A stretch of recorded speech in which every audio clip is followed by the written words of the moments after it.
오늘 우리는 이제 팔복의 마지막 말씀이 되는 가장 도전적인 말씀 앞에 서 있습니다. 심령이 가난한 자는 복이 있나니 천국이 그들의 것임이요라고 시작한 첫 번째 팔복의 여정이 이제 박해 끝을 맺는 사실.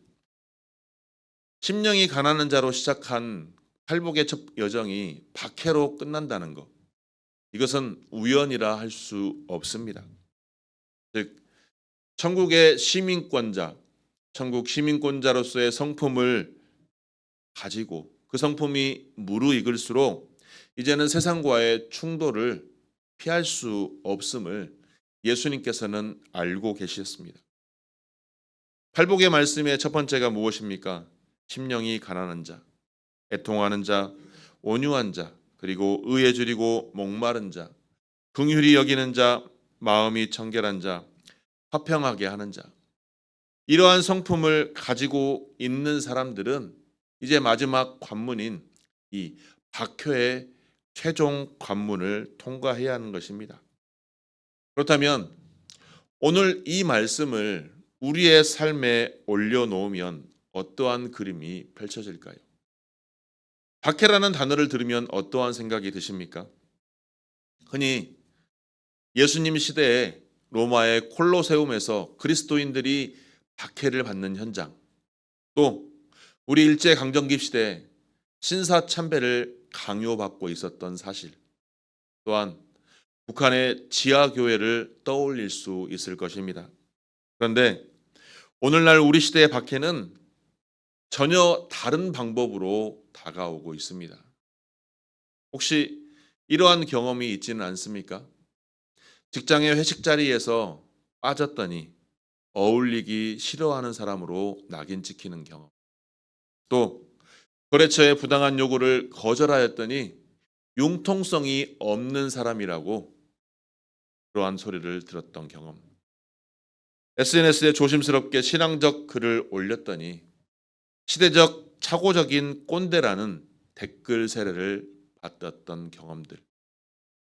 이것이 오늘날 우리가 살아가는 세상의 박해라는 현장입니다. 그런데 그 박해의 현장을 외부적인 것이 아닌 내부적인 것으로 더 깊숙이 들어가 보면 나 하나쯤이면 타협해도 괜찮겠지라는 내면의 유혹이 발생합니다. 또 믿음을 지키다가 이 사회에서 고립되면 어떡하지라는 두려움이 내 안에서 발생합니다. 또한 과연 내가 이 시대에 맞지 않는 사람은 아닐까라는 자기 의심이 들기도 합니다. 이러한 수많은 마음속에서 영적 전쟁을 일으키면서 우리는 살아가고 있습니다. 그런데 이러한 세상 속에서, 이러한 자리에서 예수님께서는 바로 그 자리에 복이 있다라고 선포하고 있는 것입니다.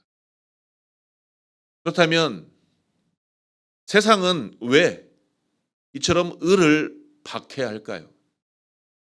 예수님의 말씀에서 가장 중요한 단어는 박해, 이 단어보다는 그 앞에 붙어 있는 수식어입니다. 바로 의를 위하여입니다.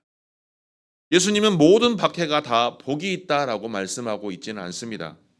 자신의 잘못 때문에 받는 고난, 고집과 독선으로 인해 주변과 마찰을 일으키고 있는 것, 또 사회적 무능력이나 소통의 부재로 인한 어려움을 겪는 것, 이러한 것들은 예수님이 말씀하시는 박해가 결코 아닙니다. 베드로는 이 사실을 아주 명확하게 베드로전서 4장 15절과 16절에서 증거하고 있습니다. 살인자나 도둑이나 악행하는 자나 남의 일을 간섭하는 자로 고난을 받지 말려니와 만일 그리스도인으로 고난을 받으면 부끄러워하지 말고 도리어 그 이름으로 하나님께 영광을 돌리라. 즉 베드로 사도는 고난의 원인이 어디에 있느냐, 이것을 바로 핵심에 두고 있다고 말하고 있습니다. 즉 이 말씀에서 이 의라는 단어는 바로 헬라어에서 단순한 도덕적 선함을 말하고 있지는 않습니다. 팔복 전체를 관통하는 주제이기도 한 이 의. 오늘 팔복의 말씀 마태복음 5장 6절 말씀에도 보면 의에 줄이고 목마른 자는 복이 있나니라고 말씀하고 있습니다. 자, 이것이 바로 먼저 등장했던 의의 관념인 것입니다. 이 의를 신학자 D.A. 카스는 이렇게 정의합니다. 하나님과 올바른 관계에서 흘러나오는 하나님의 뜻에 합치되는 삶의 방식의 전체를 정의한다라고 말하고 있습니다. 이 말을 풀어서 쉽게 말하자면 의는 하나님을 내가 하나님으로 인정하고 하나님의 방식대로 살아가는 삶이 바로 의다라고 말하고 있는 것입니다. 그렇다면 하나님의 방법대로 하나님의 뜻대로 살아가고 있는데 그 하나님의 뜻대로 살아가는 삶이 왜 세상으로부터 미움을 받고 있는 걸까요? 요한복음 3장 19절과 20절 말씀에 보면 그 정죄는 이것이니 곧 빛이 세상에 왔으되 사람들이 자기 행위가 악함으로 빛보다 어둠을 더 사랑한 것이니라. 악을 행하는 자마다 빛을 미워하여 빛으로 오지 아니하나니 이는 그 행위가 드러날까 함이니라. 무슨 말일까요? 빛과 어둠은 서로 공존할 수가 없습니다. 어두운 방 안에 촛불이나 전등을 켜면 어떻습니까? 그 방 안에 모든 것이 다 보여지고 드러나 있게 되어 있습니다. 이것이 바로 빛이 되는 성도가 세상에서 살아가는 방법입니다. 성도가 특별히 세상에서 정죄하지 않으려 할지라도 성도의 정직함 삶 자체가 불의를 타협하고 살아가는 세상의 많은 죄인들의 삶에 무언가의 정죄가 된다는 사실입니다. 성경에서도 많이 증거하고 있습니다. 다니엘은 사자굴에 던져질 정도로 누군가를 공격하거나 정죄하지 않았습니다. 그는 하루에 3번 창문을 열고 기도했을 뿐입니다. 그런데 그 기도 자체가 박해의 빌미가 되었던 것입니다. 예수님을 십자가에 못 박아 죽이려 했던 이유가 무엇이겠습니까? 바로 예수님께서 너무 선하셨기 때문에, 너무 진실하시기 때문에 예수님의 그 존재 자체가 많은 다른 사람들의 위선과 거짓을 폭로하기 때문입니다. 박해는 성도의 실패를 증명하는 것이 아니라 오히려 성도가 하나님께 속해 있다는 가장 강력한 증거인 것입니다. 그래서 사도 요한은 이것을 단도직입적으로 요한일서 3장 13절에서 이렇게 증거합니다. 형제들아, 세상이 너를 미워하여도 이상히 여기지 말라. 세상에서 성도가 미움받는 것은, 박해를 받는 것은 당연하다는 것입니다. 오히려 세상으로부터 미움을 받지 않는 신앙이야말로 점검해봐야 될 신앙인 것입니다. 우리 한국 사회에서 그리스도인들이 가장 유혹받는 것 중에 하나가 무엇일까요? 그것은 바로 모든 사람에게 좋은 사람이 되고자 하는 욕구입니다. 신앙인이라고 해서 굳이 티낼 필요가 있냐라는 생각, 또 종교는 각자 개인의 것이니 개인이 알아서 하는 것이다 라는 세상의 논리와 동화되어서 참 믿음을 뒤로 밀어놓고 있다는 경향들이 그리스도인들이 겪고 있는 가장 큰 유혹 중에 하나라는 것입니다. 그런데 예수님께서는 오늘 마태복음 다음에 5장 14절과 15절 말씀에서 우리는 세상에 숨어있는 빛이 아니다라고 선포하고 있습니다. 마태복음 5장 14절과 15절 말씀 함께 읽겠습니다. 시작.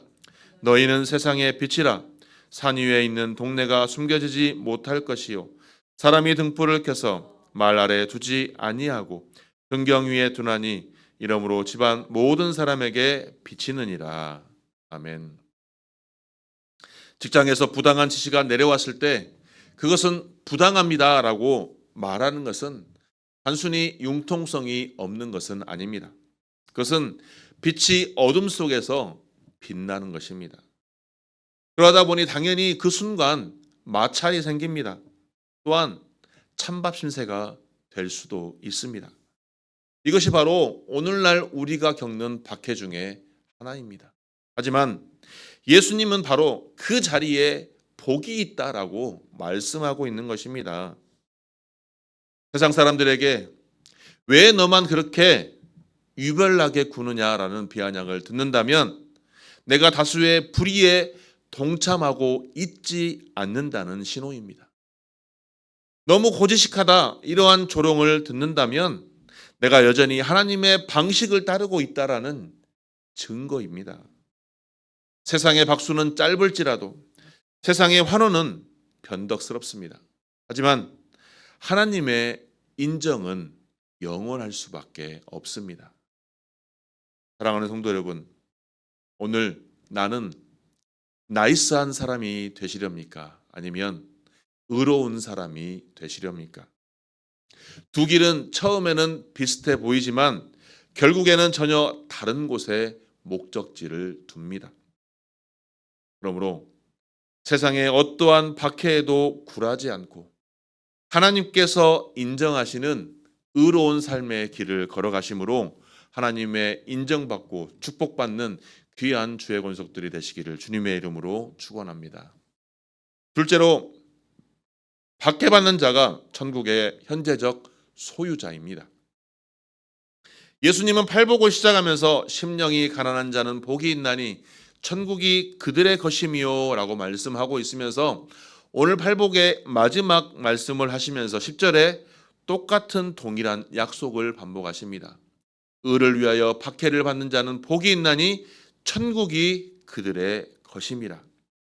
자, 이러한 구조는 수미산관 구조라고 하여서 시작과 끝에 동일한 문장을 배치하여서 그 사이의 모든 내용들이 하나의 일관된 주제를 가지고 있으며 그 주제 아래 묶여 있다는 것을 의미하고 있습니다.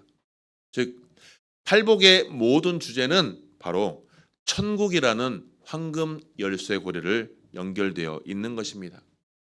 심령이 가난한 자로 시작하여 박해받는 자로 끝나는 이 여정이 결국 하나의 동일한 진리를 가지고 있다는 사실입니다.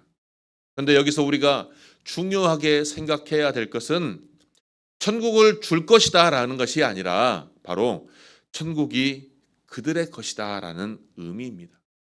즉 현재형으로 말씀하고 있는 굉장히 매우 신학적인 선언을 예수님께서 말씀하고 있다는 것입니다. 신약에서 하나님의 나라는 이미 이 땅에 임재하였습니다. 하지만 아직 완성되지 않는 긴장 속에 있는 것입니다. 예수님의 초림으로 시작된 하나님의 나라, 천국은 시작되었지만 그 완성은 재림 때 완성이 될 것이라는 것입니다.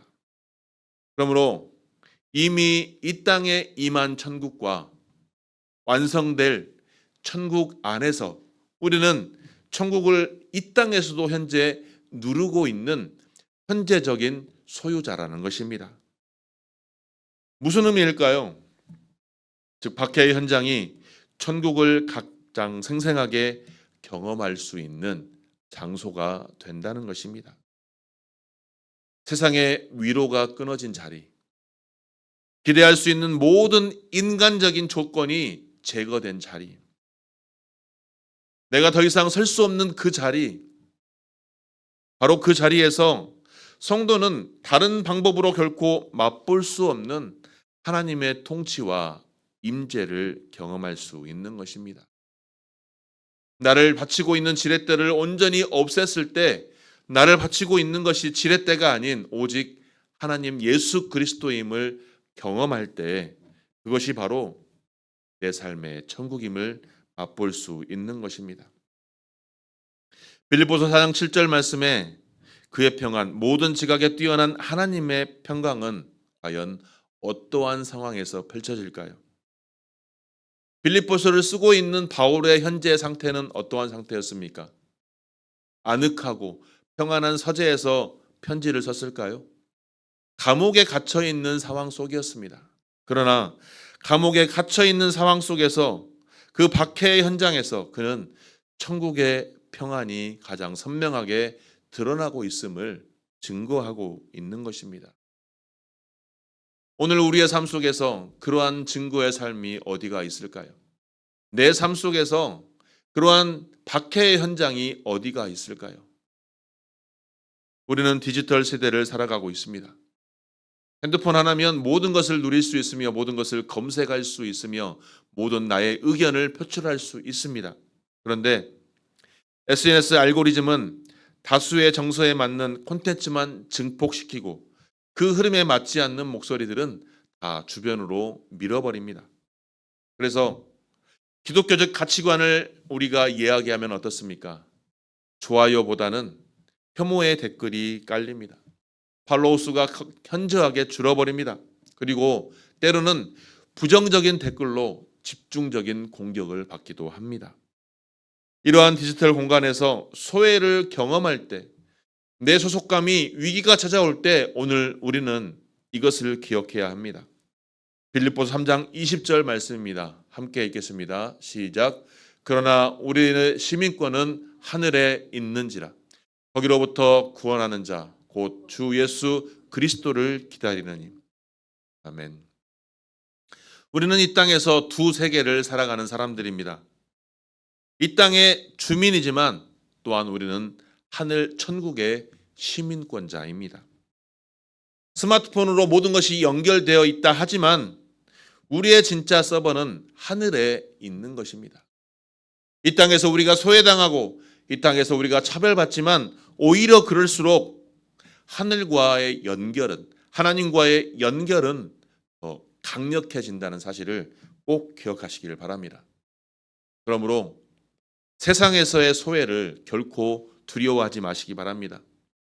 이 땅에서 소외는 오히려 하나님과의 더 강력한 연결됨임을 기억하시고 우리가 더 하나님과 연결되기 위해서 이 땅에서의 소외는 단지 잠깐의 불편함임을 기억하시기 바랍니다. 이미 천국을 소유한 천국 시민권자로서 이 정체성이 흔들리지 않을 때 이 땅에서의 어떠한 박해 속에서도 예수 그리스도의 평안을 누릴 수 있음을 기억하시고 더욱더 하나님과의 연결을 누릴 수 있는 귀한 주의 권속들이 되시기를 주님의 이름으로 축원합니다. 이제 세 번째로 그러한 천국 시민권자로서 우리는 무엇을 하며 살아야 합니까?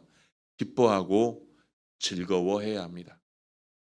예수님께서 말씀하신 가장 충격적인 부분이 바로 본문의 11절과 12절 말씀입니다. 함께 읽겠습니다. 시작. 나로 말미암아 너희를 욕하고 박해하고 거짓으로 너희를 거슬러 모든 악한 말을 할 때에는 너희에게 복이 있나니 기뻐하고 즐거워하라. 하늘에서 너희의 상이 큼이라. 너희 전에 있던 선지자들도 이같이 박해하였느니라. 아멘. 우리가 이 땅에서 기뻐하고 즐거워할 수 있는 이유를 정확하게 명시하고 있습니다.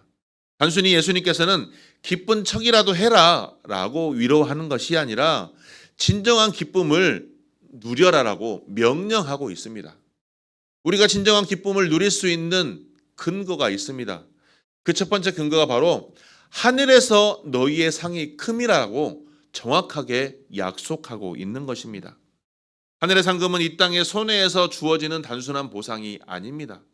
바울은 고린도후서 4장 17절 말씀에서 우리가 잠시 받는 환난에 경한 것이 지극히 크고 영원한 영광에 중한 것을 우리에게 이루게 함이니라고 말하고 있습니다. 자, 바울이 대조하고 있는 것이 무엇입니까? 잠시 받는 환난에 경한 것과 지극히 크고 영원한 영광에 중한 것을 두 가지를 대비하고 있습니다.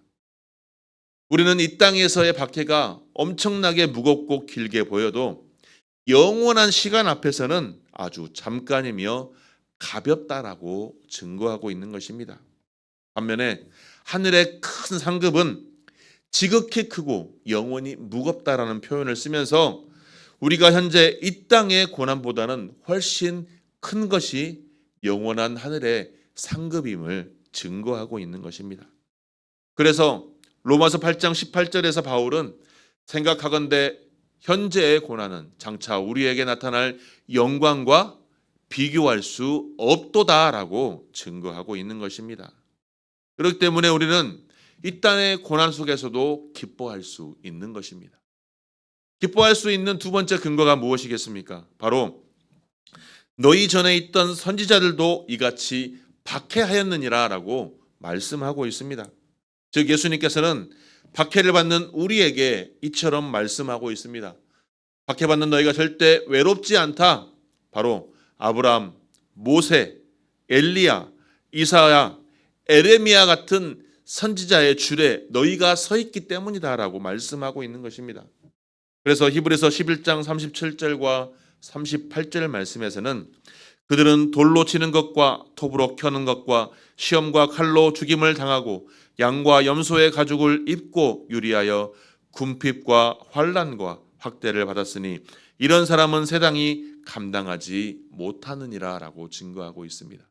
즉 세상이 감당하지 못하기 때문에 박해를 받는 것입니다. 예레미야가 진리를 말하다가 구덩이에 던져졌고 이사야는 전승에 따르면 나무톱으로 켜지는 죽임을 당했다고 합니다. 세례 요한은 의를 말하다가 목이 잘렸습니다. 그러나 이들의 공통점이 무엇입니까? 하나님의 뜻을 타협 없이 전했으며 그 대가로 고난을 당했지만 예수님은 그들이 복이 있다라고 선포하고 있으며 오늘 박해받는 우리에게 너희도 그들과 같은 선상에 그 계보에 속한다라고 축복의 말씀을 우리에게 하고 있는 것입니다. 이것이 바로 얼마나 영광된 신분입니까? 고난은 우리가 하나님의 정예부대에 합류했다는 바로 훈장인 것입니다. 그래서 오늘 말씀의 제목이 바로 고난이 훈장이 되는 날입니다. 군대를 다녀오신 남자들은 어떻습니까? 이등병의 이 계급장 하나를 달기 위해서 세상과 떨어져서 고독한 싸움을 4주에서 6주를 합니다. 그리고 나서 이등병 계급장을 받았을 때 얼마나 감격이스럽습니까? 또 어떠한 곳에서 무슨 훈련을 받고 나서 수료증을 받았을 때 그 훈련 받는 기간에 얼마나 힘이 들고 얼마나 외롭고 얼마나 고난 속에 있었지만 그 수료증을 하나 받음으로 인하여 모든 것들이 사라지고 그 영광의 감격이 안에서 소용돌이칠 것입니다. 그런데 오늘 예수님께서는 우리가 이러한 영광된 신분 아래 우리가 속했다라면서 우리를 인정하신다는 것입니다. 하나님 나라의 부대로서 하나님 나라의 백성으로서 천국 시민권자로서 인정한다는 것입니다. 그러니 얼마나 그 인정이 영광스럽지 않을 수 있겠습니까? 바울은 고난은 그리스도의 고난에 참여하는 영적 연합의 경험이라고 말하고 있습니다. 그래서 빌립보서 3장 10절에서 11절 말씀에 내가 그리스도와 그의 부활의 권능과 그 고난에 참여함을 알고자 하여 그의 죽으심을 본받아 어떻게 해서든지 죽은 자 가운데서 부활에 이르려 하노라. 또한 골로새서 1장 24절에서 나는 이제 너희를 위하여 받는 고난을 괴로움을 기뻐하고 그리스도의 남은 고난을 그의 몸된 교회를 위하여 내 육체에 채우노라라고 증거하고 있습니다. 고난에 동참하는 것, 그것은 성도가 받는 박해의 가장 깊은 신학적 의미입니다. 고난받는 성도는 십자가라 지신 예수 그리스도와 가장 가까운 자리에 있는 것입니다. 그렇다면 사랑하는 성도 여러분, 오늘 우리에게 가장 필요한 것은 무엇일까요? 고난받고 박해당할 때 피하는 법을 알려달라고 하는 기도일까요? 아니면 박해를 피하게 해달라고 기도하는 것이 어떤 의미에서는 우리를 세상의 빛으로 세우셨던 하나님의 소명을 회피하게 해달라는 기도라는 사실을 우리가 기억할 수 있어야 하는 것입니다. 그러므로 우리는 박해를 바라보는 우리의 영적인 눈이 다시 띄어져야 합니다.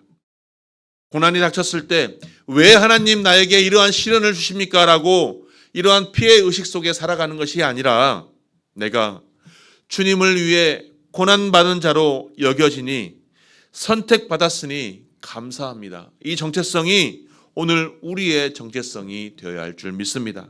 그래서 내가 예수 그리스도와 함께하니 감사합니다. 예수 그리스도와 함께하니 기뻐하고 즐거워하라, 이 명령이 나에게 합당한 줄로 믿습니다.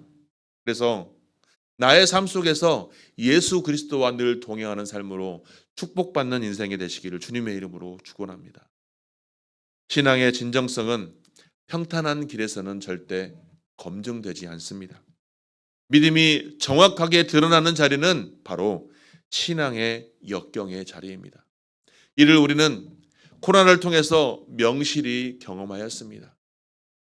신앙의 자리가 역경 가운데 있을 때, 고난 가운데 있을 때 나의 신앙을 점검해 볼 수 있는 것입니다. 그래서 시편 46편에서 하나님은 우리의 피난처시요 힘이시니 환난 중에 만날 큰 도움이시라.